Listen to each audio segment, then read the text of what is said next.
When you first get started photographing models, it can be overwhelming with all of the jargon and expectations and etiquette. So in this video, I'm going to try and cover common terminology and answer questions photographers have about working with models, including how much we pay our models. And thanks to Squarespace for sponsoring this video. Let's go. Hair and makeup ready means the model should come prepared to have their hair and makeup professionally done. This means a clean face with moisturizer and no makeup. Their hair should be dry or damp with no product and ready to be styled. Now, if there will not be a hairstylist and makeup artist, you'd tell your model to arrive camera ready. This simply means that the model is responsible for their own hair and makeup. TFP means time for print or trade for print or time for portfolio and essentially means that everyone works for free, but everyone will also get all the shots to use in their portfolios. This is a good option for photographers and models who are just starting out or who are stingy. New faces are generally more inexperienced models recently signed to an agency who do not have a large body of work yet. Test shoot is a photo shoot where a photographer and model collaborate to try out a new idea or technique to be used in a portfolio. Agencies in big cities are used to bigger budgets for shoots, so if you don't have a budget, you can ask if they have any new faces they would like to test.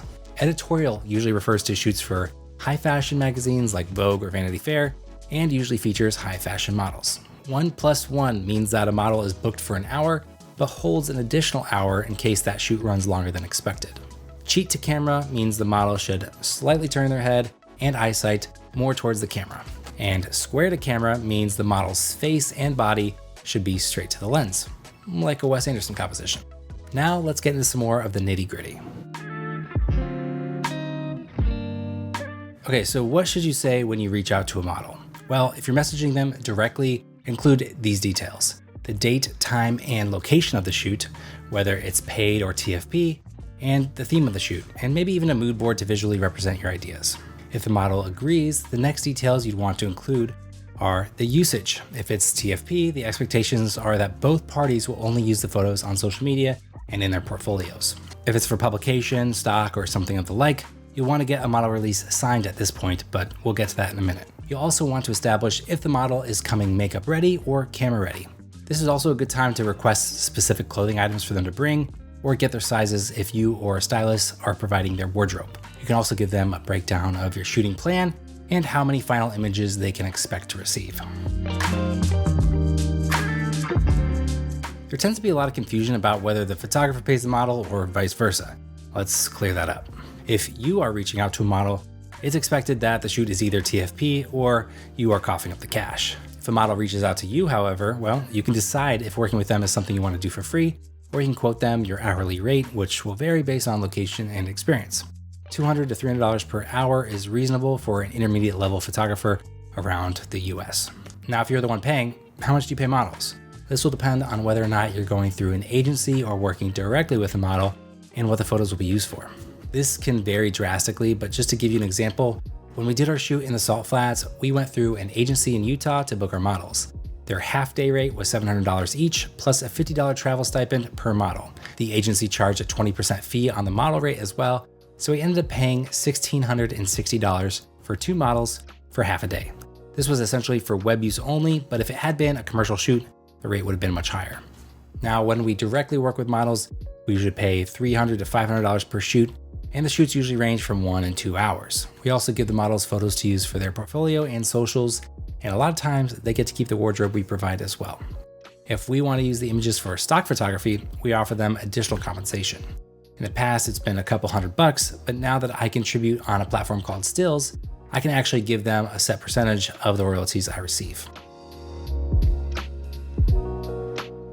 So, who owns the image, the photographer or the model? The photographer does, of course. They are the creator and author of that piece of work, so the copyright is theirs. But that doesn't mean they can use the images willy-nilly, industry term, or however they like. This is why having the usage terms in writing before the shoot is important.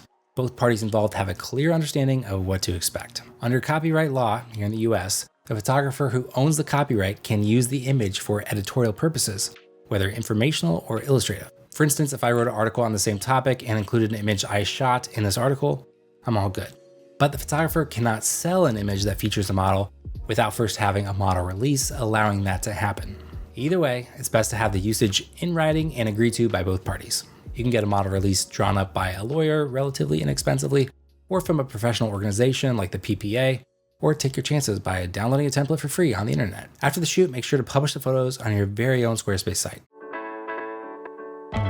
We've been Squarespace customers since 2013, way before this YouTube channel started. We currently pay for 4 Squarespace websites, and striptriviapod.com is one of them. If you're not raking in money hand over fist with your podcast, you might want to check out Squarespace's new member areas, where you can sell access to gated content like video classes, digital downloads, or newsletters. You can also showcase your photography with Squarespace's professional portfolio designs. Customize the layout, the look, and the feel to make it your own. Also, you can schedule and book appointments straight from your website. You need to log in that client meeting? Well, they can easily see your availability and reschedule if needed, making your life a heck of a lot easier. Here's what our new podcast website looks like, and if you're in the market for a new website or domain, we'll save you 10% when you go to squarespace.com/mangostreet, or just click the link down in the description, or use the code MangoStreet at checkout. The options are virtually endless. Sounds like there's just 3 options. Okay, there's 3 options.